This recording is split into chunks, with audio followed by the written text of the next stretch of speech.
Welcome to the Veterans Growing America podcast. I am your co-host, Coach R.L. Simmons. I am here with my illustrious co-host, Donnell Johns, and we have another special guest for you today. We have Ms. Kim Pollard. She is the founder and CEO of Healthy Clarity by Kimberly Jarena, and she's an Air Force veteran. Welcome to the show, young lady. Thank you for the warm welcome. Look, she come ready. I see she has a pen in her hand. She's going to be taking notes during this podcast. This is going to be good. So, Kim, I know you. Let's open it up and talk about who you are, your military experience and background, and just tell us a little bit about you. So, like y'all said, I'm Kim. My military experience actually happens before I joined the military. I'm actually an Army brat. Both of my parents were in the Army. We went all around the world in the Army. I claim Texas because we started and ended at Fort Hood, Texas. My parents still live in Killeen, Texas. So Army has been and will always be a very big part of my life. Asked my parents, should I join the Army? And they said no. They said no. They said, you should join the Air Force, right? And so that's what I did. So right there in Fort Hood in Killeen, Texas, I went to the Air Force recruiter, did all the Air Force stuff, and ran off into the Air Force. And that's what it felt like. It felt like I was running off into the Air Force, leaving Copper's Cove and Killeen behind. I did one semester, between high school and the Air Force. We'll just say that semester helped me run into the Air Force open general, which means I didn't have a job. I just wanted to take the first thing up and out of Texas, which still sent me to San Antonio. But so that I joined the Air Force was what we call in the Air Force open general. So I was open to any general job. Everyone told me there's nothing wrong with defenders, but everyone told me that I would become a defender. I'd become a cop. That's not what happened. My mom is medical. So I have to give a quick background. My mom is medical. And so I wanted to be an X-ray technician. And so when you're an open general, they call you in and they say, hey, we want you to go ahead and pick your job. They have all this list of jobs that you can pick from, which to me was like candy in the candy store. I was so excited. You couldn't tell me anything that wasn't going to be exciting. And so I saw imagery and I thought the Air Force had a new name for imaging, like I was going to still be that X-ray technician. Anyway, so I started off my career as an imagery analyst. I was Intel. So I was Intel for the first 4.5, 5 years of my Air Force career. We went right to Osan, South Korea. It's funny because, before we got on, we were talking about The Wiz and Wizard of Oz, and my mom sent The Wiz and things like that in my care package to Korea. But I went there fresh and early, 18 years old, and I did what a lot of people do in Korea. I did marry the first person that looked at me, and we'll say that was practice. I married the first person that looked at me, and then we went off to a few other assignments. And then about 4 or 5 years in there, received an assignment to Nellis Air Force Base or Las Vegas, Nevada. And that assignment really changed a lot of the trajectory of my career. That was to become back then, an unmanned aerial vehicle operator, and became a remotely piloted aircraft sensor operator and joined the world of aviation. So I did that almost to the end of my career, but as a sensor operator. My son came when I went to, Nellis and all that kind of good stuff. And then from Nellis, we were opening up new assignments in remotely piloted aircraft. It was becoming a real career field. And so I went off to New Mexico to do that. And then my first trip and first tour to the Pentagon. So I've had 2 tours at the Pentagon. The first one was in A2 to work with, we'll just say all the airplanes that could possibly be used for intelligence surveillance and reconnaissance in that directorate. And then I moved on to the next directorate, which was operations, to work with how are we going to get people into this career field. That was also the time when we were looking at enlisted pilots. It's funny because once again, looking at the Army and all that kind of stuff, we were looking at the Army and seeing what they were doing with enlisted pilots, and they weren't called pilots, all that kind of good stuff. And we were trying to see what that might look like. But that was one of the things that I had to do, was to look at, hey, what would happen if we brought enlisted pilots into the Air Force? What might that look like? After leaving, I was at the Pentagon for 5 years. That's a whole story in itself. I was at the Pentagon for 5 years. And then after that, I ended up going back to Nellis, ended up being Creech Air Force Base, Indian Springs, all that kind of good stuff. Ended up going back. That's when I became a chief, an E9 in the Air Force, Chief Master Sergeant. And then the rest of my time I spent going, different assignments doing that. So I went back. I was the 29th Attack Squad. We say attack. I was leading airmen there. I loved it. I loved every single minute of it. And then I made chief, and they said, you have to move. You have to go on and do something else. So I went down to basic military training in San Antonio. And, got to see those brand new airmen coming to the Air Force, got to see those military training instructors be great at what they do. And then I went off to Ohio to be the National Air and Space Intel Center Command Chief. I love that too. I can't say I did. I loved all of it. And then I ended my career right back at the Pentagon as the chief in Air Force, the Force Development. So I was in force development the last 3 years, but my main role in force development was to be the chief of EPME, enlisted professional military education, and the policy person on the Air Force side. And so I did 25 and a half years. And that really brings me to today, life after the military, when, like I said, to me, I've been military my whole life. And so life after the military is just a whole new ball game of me learning and living. So yes, I definitely can understand that. Thinking about how seasoned of a career that you had, what parts of your military experience influenced your journey into entrepreneurship? I would even say some of that happened before as well. My dad is an entrepreneur, and I watched him slip and fall a few times. And as I watched him do that, I actually said I would never do that. I would never become an entrepreneur because I watched him. And then as I went through my Air Force career, I started learning some things and started looking and asking myself, what would freedom look like? What would freedom look like? Now, some things that really contributed to what might I do in 2012. That's the first time I went to see someone in the area of resilience. It wasn't a big word right then in 2012, but that was when, by then I was a single mom. I was a single Air Force mom, and I was making the decision about going to the Pentagon, and my son was going to go somewhere else. And I felt as if I was picking him over the Air Force, and actually picking the Air Force over him because he was going to go somewhere else. And I was having to deal with that. And I went to talk to someone at our Airmen and Family Readiness who was actually a resilience person. She really helped me, rethink the things I was in. What are the things you're thinking about? And she told me later, this is resilience. Back then, the Army was really leading the way in that. In the Air Force, we were getting some concepts from the Army. And so in 2014, I became a master resilience trainer. And everything as far as that went with positive psychology, the bouncing back, all those kinds of things. I became one in 2014. And then in 2015, I was tested. So something happened with my son. And because by then I called it the Jedi mind trick. It was really hard for me to do the Jedi mind trick on myself when my child was in the hospital. He was 8 years old, and he was having a mental health kind of thing, and I'm having to deal with that as the military member, as well as this whatever I was going to say I was then, as far as being a master resilience trainer. And I needed some help trying to once again think about what I'm thinking about and what are the things that I'm accepting into my mind. That was the first time I really said, I want to do this. This is what I want to do. I want to be able to help someone else who may or may not be in a place to be like, my thoughts are not what they need to be because of these heavy things that are happening in my life. And so I wanted to do that. That was when I thought, hey, maybe entrepreneurship, I just wasn't really sure what that might look like. And then around the same time after that happened, I said, I need to get healthy. So that was the first time I was introduced to Arbonne and health and wellness. And that's the first time I went to them actually to lose weight. I went to them to lose weight, to have healthy shakes, to learn how to eat clean and do all that kind of stuff. I started that journey in 2016. Even then, if you had asked me would I become a consultant, I would have said no. But, and then as time went on, and now I'm getting toward, let's say, the last 5 years of being on active duty. So now we're looking at 2020, we know COVID happened. And I was like, COVID probably did also make me, because then I saw everyone was doing a little something on the side. And I was like, oh, okay, let me see what this might look like. What might something on the side look like? But I didn't actually say yes to anything. I more or less just I took a few classes. I started looking at what might interest me. I knew I was interested in positive psychology and mindfulness and meaning making and all those kinds of things. And I started taking more classes in those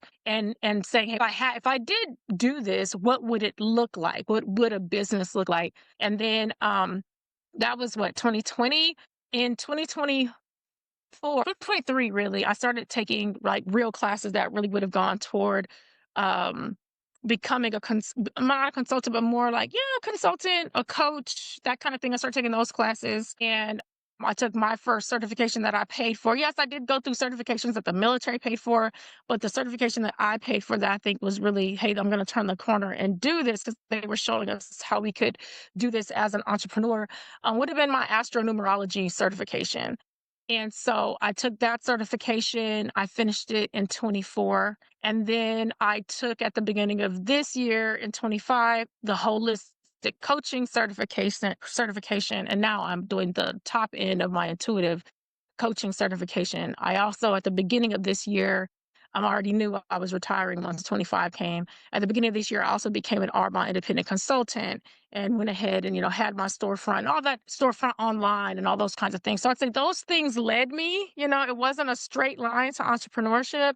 It was a little bit of, what do I think I can give as an entrepreneur? What might that look like? And as I did some of those things, that kind of led me to, yes, I want to be an Arbonne independent consultant. I want to be in the area of health and wellness, because that's what helped me when I was having a very hard time. We were at the time, like I said, actually, I didn't say, we were dealing with suicidal ideations, right? And so as a parent, how do I deal with that? And how do I deal with everything that was going to come after? Being healthy inside and out helped me. And then the thinking what I was thinking, that also helped me, because I really need to be clear. I needed to clarity on my own end. And that gave birth to actually the name Healthy Clarity. The name Healthy Clarity actually didn't come until the beginning of this year. And that was actually during the holistic coaching cohort I was in, and we were talking, and that's where Healthy Clarity came from. So so under the umbrella of Healthy Clarity, there's me as the Arbonne consultant. There's also me as the holistic intuitive coach, and doing those kind of services as well. So that's what led me to where I am now in the entrepreneurship world. Really, what can I offer based on my experiences in the Air Force as a resilience trainer, as a leader, and then also as a mother who has gone through some things with her child. As an entrepreneur, you told us that your dad inspired you not to become an entrepreneur. And then you also talked about your journey. You could have took one or two paths, a path of coming up with an idea and then making that idea your own and running with it. But you took the path of almost being a franchise owner. What made you choose that path? What was it that made you choose that path? No one's ever said that to me in that way. And so to me, I chose the path that made sense to me. It just seemed like this was a natural fit path for me. I wish it was deeper than that, but it just felt like this was the natural path for me. And then each step that I've taken, each step has led to the next step on this path to doing this. I wish there was like one thing. It was kind of one of those, I said, I want to help people. And then how do I want to help people? This is what birthed out of that I want to go this direction.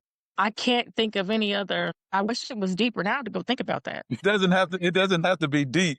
It's just because when people choose entrepreneurship, sometimes there's something that chooses them, Yes. It's like me with Veterans Growing America. Veterans Growing America chose me. I didn't choose it. I actually chose a leadership consulting route, and then this chose me. But is there one specific thing that made you really want to be an entrepreneur? The first word that pops in my head is freedom. Okay, freedom. Now, when I say freedom, I loved what I did in the Air Force. I loved every minute of it. Toward the end, I was tired. I'm not going to lie. I was tired toward the end. And I did not want to ask anyone to do anything. I didn't want to ask anyone to do anything. I didn't want to ask anyone to go on leave. I was still doing that, of course, all the way to the end, but I didn't want to ask anyone's permission. Also, as a chief, as an E9, as a chief master sergeant, I felt as if I was constantly auditioning to be the role of myself. I don't want to, and toward the end, I said, I don't want to audition to be the role of myself. I just want to be me. And so maybe entrepreneurship did find me, because I said, where can I be the most me and not having to audition for the part of me? I just don't want to do that anymore. I don't want to have to go in the room constantly proving why I'm worthy to be in the room or be in the position I don't want to do that anymore. And so as I got to the end, this just seemed like the right thing to do. I could be myself. I can be myself as the entrepreneur of myself. In fact, I do have an entrepreneurship coach. And my coach said, "What is healthy clarity?" And I said, "Healthy clarity is me. I don't have to audition for the part of being me. Healthy clarity is me." And so I would say that really led me to go this direction. Now, something that happened right after I retired, I just retired. Now, when I say I just retired, I retired on 1 August of 2025. I just retired. So right after retiring, I was in a car accident. My car was totaled, but I was not. But my car was totaled. It was a pileup. And when it came time to do all the medical and legal and all these other things, I remember going to see the physical therapist. And I remember them saying, "You need to see the physical therapist 3 times a week for 6 to 8 weeks." For a second, I stopped and was like, "How am I?" And then I said, "Well, wait a minute. I work for myself now. Yes, I have time to heal. I have time to take the time I need while I'm still being an entrepreneur. I do not have to," and it feels so good. "I do not have to ask anyone to take time off other than myself to heal and to do the things that I need to do." We'll see. Very shortly after that, I received my VA rating. And there's some healing that needs to go with that too. So, and I'm working with the VA Vet Center. And once again, I do not have to ask for time off to go do things for PTSD, for post traumatic stress disorder, or for MST, for military sexual trauma. I don't have to ask permission to go get the help I need and take the time that I need to do that. Where before I felt like I was constantly asking permission to do things that were going to be healthful for me, and I was asking for permission to be myself. So that's really, when I think about that right now, that really did lead me into entrepreneurship. I can be myself, and I can be myself. I don't have to be anyone else. I can get kind of passionate about that. I didn't, and in fact, recently they had to extend my time of physical therapy, and I'm in several different kind of therapies after the car accident. Once again, I don't have to ask for permission. The VA Vet Center, they're not going to put me through a 12-week intensive. I don't have to ask permission for that. So there's I can still be an entrepreneur, still be me. Healthy clarity is me, and I can still do the things that I need to do afterwards. So that freedom is what I needed and what I wanted. And that's really why entrepreneurship is the right answer for me. Absolutely. Let's dig a little bit deeper into healthy clarity. What is healthy clarity? Can you give me its unique business proposition? So healthy clarity's unique business proposition. I help women. I help women who are burnt out. I help women who are confused about which direction to go. I help people who are concerned about their health. I help them figure out what is the right way to go, whether it be health and wellness with Arbonne, or whether it be some clarity conversations and coaching with healthy clarity. Why would you do it with me? Because I'm not doing a 1, 2, 3 step process. When I say it's intuitive, we will work with your own giftings to see, hey, what is the direction that you should go? So that's what you get when you get healthy clarity. You get both health and wellness, and you get a strong dose of clarity to help you get to where you're trying to go. I like that. I like that. Let's talk a little bit about transition. Okay. Now, transition, you're still going through it. Yes. Like you said, it hasn't even been 2 months yet. Let me see, August, September, October. Yeah. It's Yes. almost It's 2 months. just been. Yeah. Mhm. So how has your transition been from leaving the military and then starting a business? How is that going for you? And what is it teaching you? What is it teaching me? I would say that even though the transition we could say is 1 August, like the official date, I feel as if I transitioned it throughout the entire year.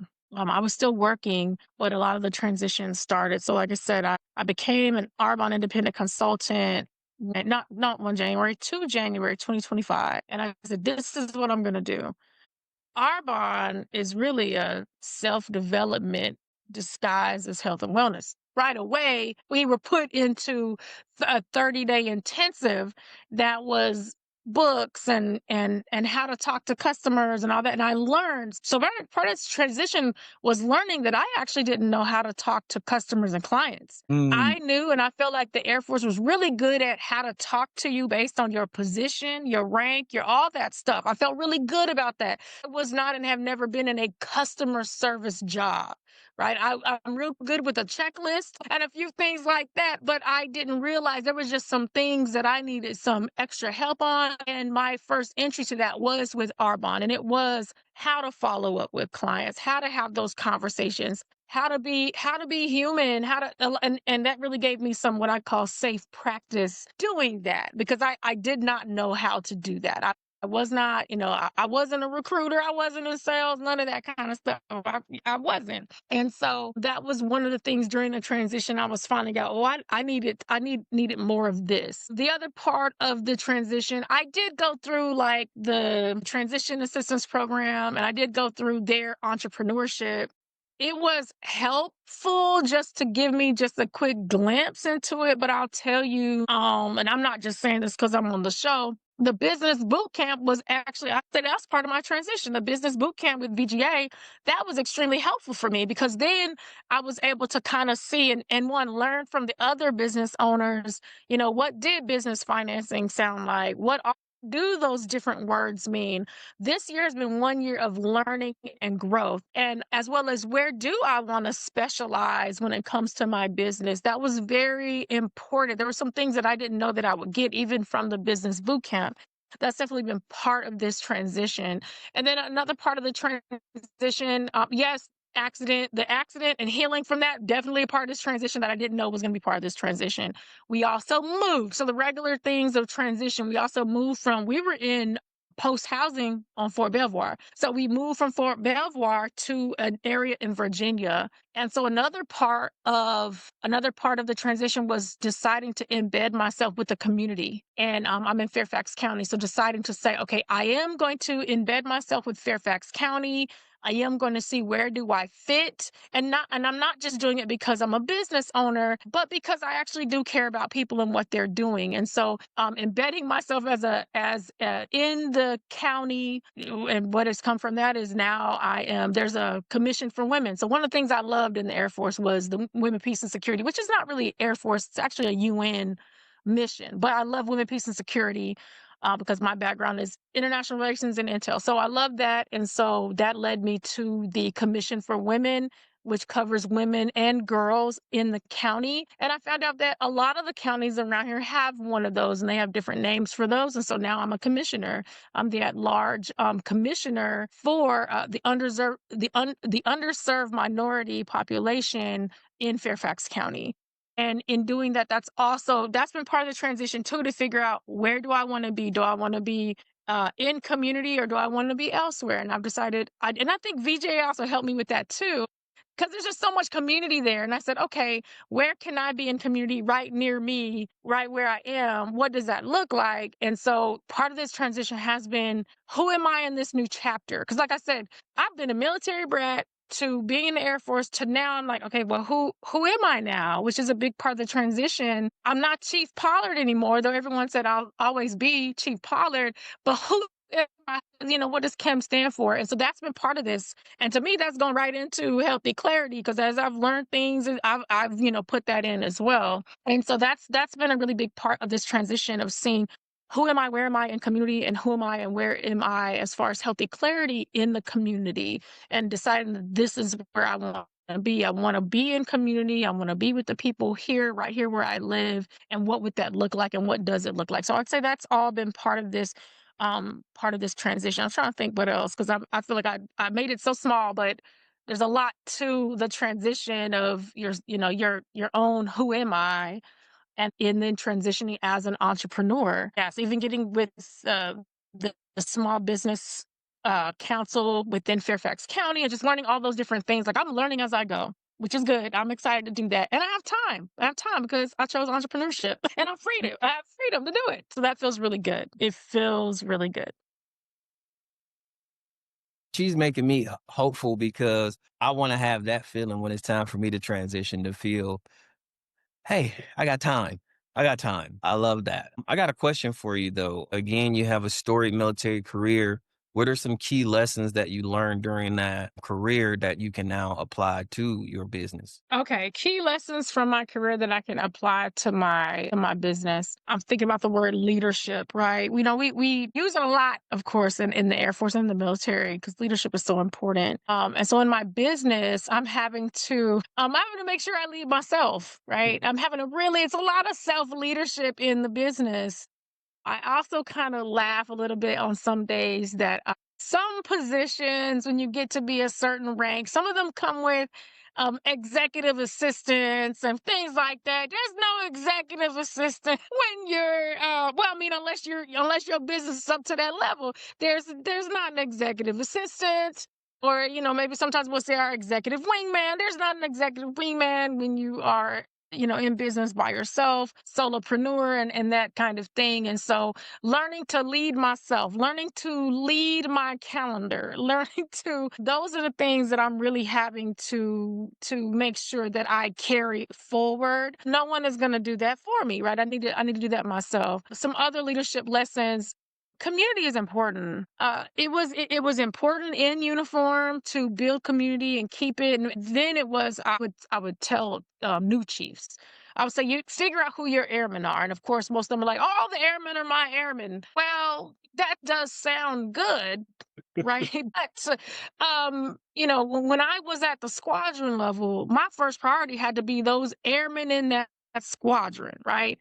And then that from 400 to when I had a squad, especially in training of 12, they were my number one priority. Then everything else, I just started thinking they're my number one priority, and I'm going to make sure that if I'm doing something that outside of the squadron or unit, it needs to be something that's going to help them or something I can bring them with me. Those became some of my rules. I'm having to do the same thing for Healthy Clarity.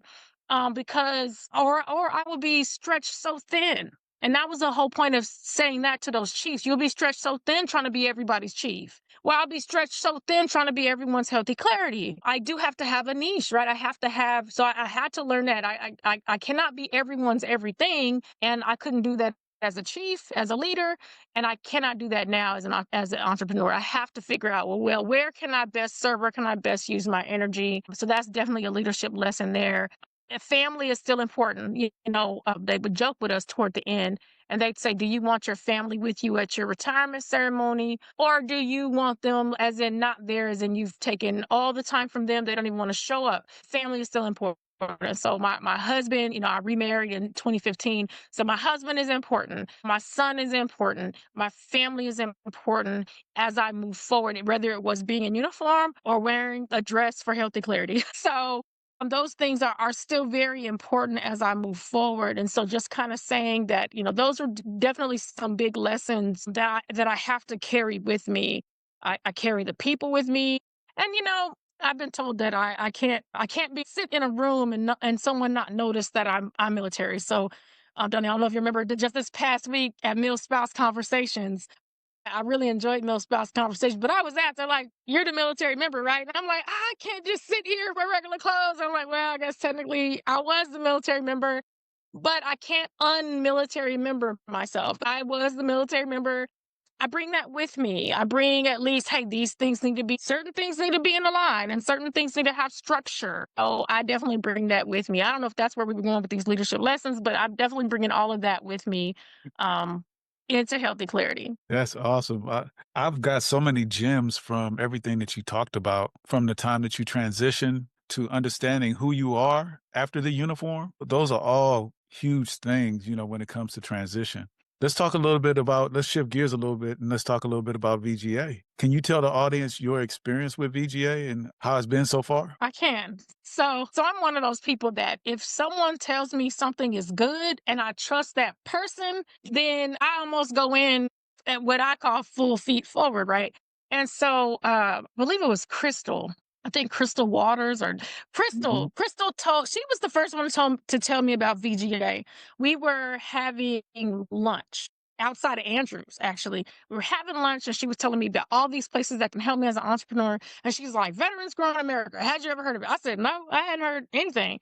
And so she said, go to the website and sign up. And guess what I did? I went to the website and signed up. So then my first experience with VGA would be when you called me and I answered the phone and I was actually thinking like, who is this calling me on the phone? And then you were like, I'm so-and-so with VGA. And I'm thinking to myself, the CEO of the company calls people. And I'm like, oh, actually I kind of like that. So I listened and you were like, you need to do this, you need to do that, you need to do this. I'm like, oh Lord, okay, let me get myself together, right? Because I didn't have a website by then. There was a lot of stuff I didn't have. When we talked on the phone, you called me after I had registered to become a member. And like I said, I became a member without much conversation other than her telling me, you should do this. So that was my first. And my first thing was Donnell Johns called me and was like, these are all the things you need to do. And I said, okay, I'm writing them down. And then I started, coming to events. And it wasn't just coming to events, but coming and showing up. And I can't be at everything, but I try. But because it's in that evening traffic, it's an hour away. But anyways, so then I started coming. So when I did the vendor event that was all weekend, it wasn't just vending. It was learning from the other vendors. It was listening to, so I want to say, who was it? I think it was Wanda.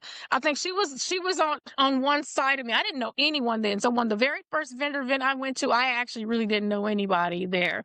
I learned everyone as I did things. And so Wanda was next to me.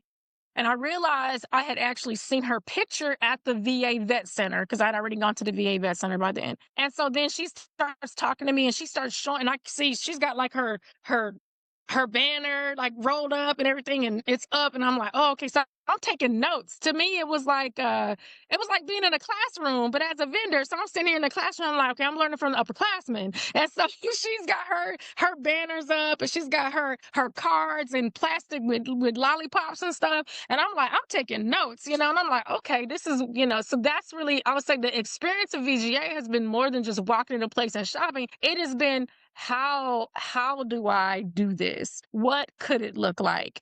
And I love that VGA has the VGA standard. I'm like, okay. And I also had to ask myself, well, what's the Kim standard? What's the healthy clarity standard? And where do I need to be in order for me just to even sit in VGA and uphold the standard? And so, believe it or not, that was my first vendor event ever, my first vendor event ever. And so because I was thinking about the VGA standard before knowing that that's what it was called, I had actually gone to Staples, and Staples was having a sale for small business owners. So I got and I got all this stuff, and I ordered even the stuff from Arbonne to make sure the table looked right. And it was just a big lesson in, well, what does it look like to show up as an entrepreneur? I'll really say that I really got that. What does that look like? How could it look?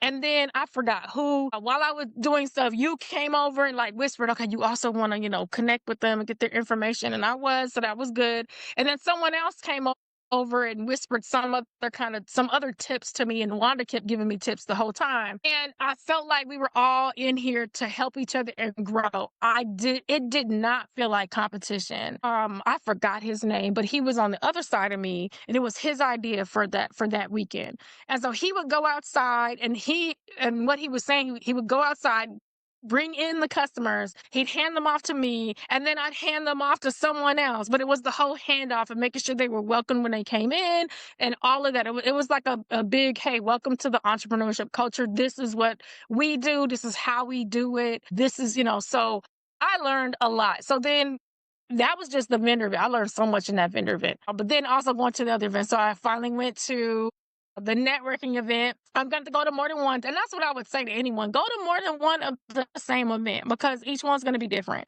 And so the one I went to, there wasn't speed networking that day. There were 3 speakers. And I really think it was because of furlough. But to see everyone come together as a community to talk through furlough and all that kind of stuff, that was actually really good. I said, this almost feels like church. It was community.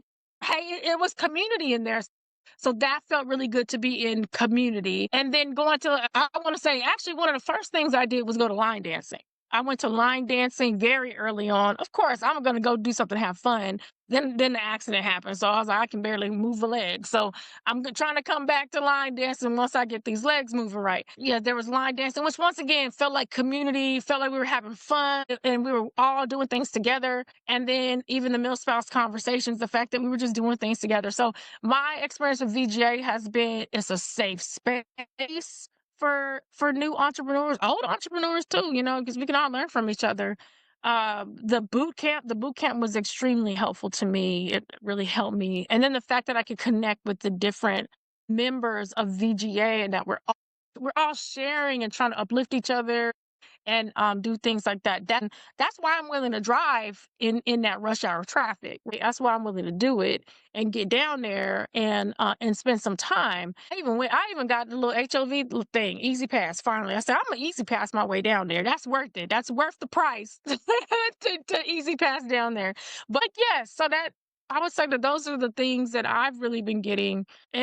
My only problem is every time I go in there, I see this that I want, I see that I want, I see this that I want. And I'm like, I think I spent a good portion of my vendor stuff in the store. I thought, okay, I got to have a little self-control when it comes to the shopping so I can actually make something off of my vendor event. But I did enjoy all the stuff I picked up. So, yes. I love that. Last question for me is, what would you say is your superpower? My superpower is seeing what's not there, but seeing it as greatness. It doesn't scare me that I can't see what's ahead of me. I see that as space and opportunity, and I love space and opportunity. What is the best this could be? And that's what I think about. What's the best this could be? Instead of what's the worst, what's the best? Space and opportunity. And then how do I show up to create the best of this space and opportunity? Love that. No, I actually thoroughly appreciate you sharing that. A lot of people aren't as optimistic in their perspective. And to say that you have that as a superpower definitely is something that a lot of people do not have at all. That is special. I want to add, because I just someone could be listening to this and they might be like, does that mean you're not scared? No, I didn't say that. I didn't say I'm not scared. I didn't scare me. Space and opportunity can still be scary and oh my God, I had no idea what this was going to look like. And I've said this to some other people, but do it scared. Do it scared. Don't let fear be the reason you stop.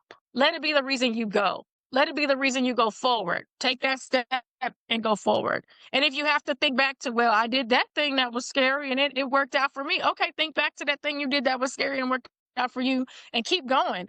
I do want to say that just because I see space and opportunity and I get excited, and I really do, it doesn't mean that there's not this little bit of, ooh, what if? And I tell that voice, hey, come on now, we've done this before. Let's go. Yeah, I love Let's it. go. I love it. All right, before we go ahead and close out the show, I want to know, do you have any parting words or last words for the listeners at home, the viewers at home, the to-be entrepreneurs, and then service members like myself are ready to get out? We are listening to you, and we want your final words. Okay, so for both, I have and I think most services have a coin. I barely give my coin out, but I do have a coin. And one side of my coin, it says, "Here am I, send me." And I will say that. So for those service members that are still in and you're still fighting a good fight to do all the great things you need to do, you need to ask yourself, here am I. Where are you? Where are you right now? Where are you trying to go? But you need to know where you are now, right? That's you need to be clear about now so you can look ahead to see where you're going. And then that send me part is also send me. Are you ready to go to that place that even if it's unknown, are you ready to go to that next thing? As well as, are you even ready to be where you are right here, right now? Be the best right here, right now. Here am I, send me. And I'm going to say the same thing for the entrepreneurs. Here am I. Okay, here I am. And I'm saying that as a new entrepreneur. As of right now, I am a new entrepreneur. Send me. Send me right now as I'm in this mission of healthy clarity is, how can I make sure healthy clarity is in all the right places that she needs to be? How can I make sure I'm in all the right places that I need to be? But I need to first start with, where am I now? So even for that, I've said, okay, I'm a sole proprietor right now. How can I be the best sole proprietor I can be right here, right now? Because I do want the here am I, right here, right now. Send me. I want to be able to go. I want to be able to, that space and opportunity, I want to be able to feel it. So I want to be ready to go when it's time for me to go. And then how do I get there? I take the classes, or I read the book, or I take the next step. So here am I, send me. What do you have to do? So that's for everyone who's listening. You're in uniform or not, whatever you're wearing right now, listening to this, here am I. Where are you right now? Send me. What do you need to, Love it. Fire. I love it. I see. I get the replay. You know what I mean? I send it to Donnell later, but I get the replay. So I go back, get my notes in. But definitely, truly appreciate you sharing your many words of wisdom. Now, again, before we completely step away, how can people get a hold of you? Let's get your socials. How can people find you online or in real life? Yes, online or in real life. So on LinkedIn, I am Kimberly Pollard, Healthy Clarity by KJ. KJ is Kimberly Jarena. That's my first and middle name. On Arbonne. So if you're like, I want some health and wellness, it is Kimberly Pollard Arbonne, ARBONNE.com. On Facebook, I'm Healthy Clarity by Kimberly Jarena. Even I have to go look and make sure that that's exactly what I am online. So yes.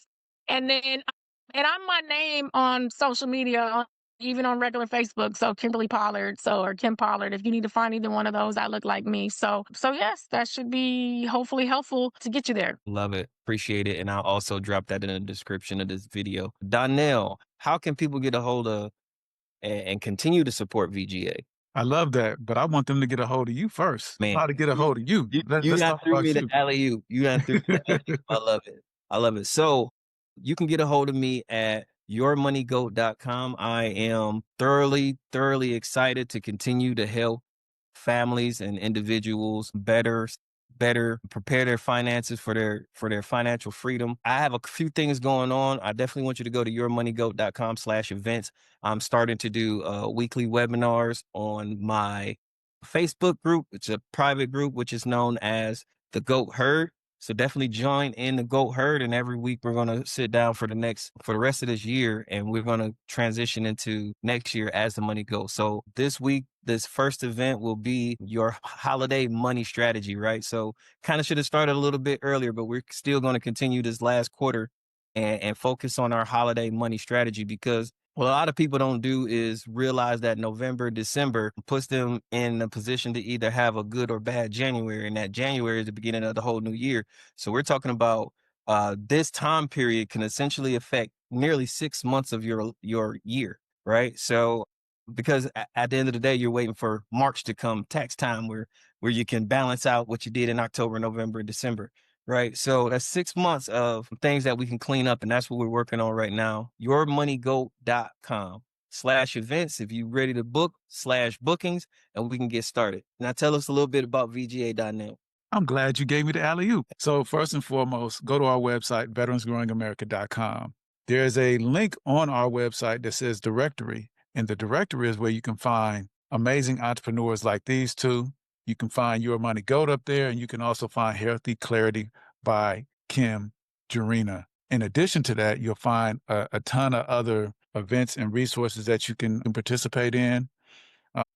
You can find us on all social media platforms as Veterans Growing America, on Facebook, on LinkedIn, and on Instagram. Follow us. Make sure you give us a like and a comment and a share. That way it supports entrepreneurship and those that are in the entrepreneurship realm.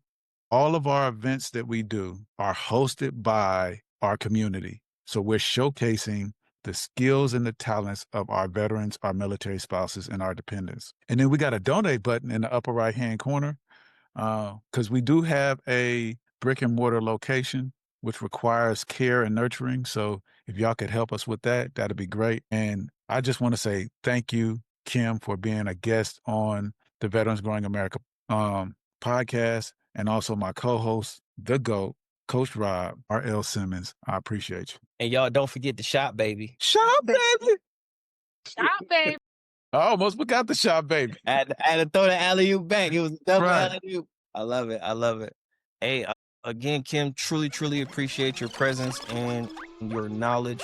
And Donnell, thank you for sharing this stage with me. We are over and out.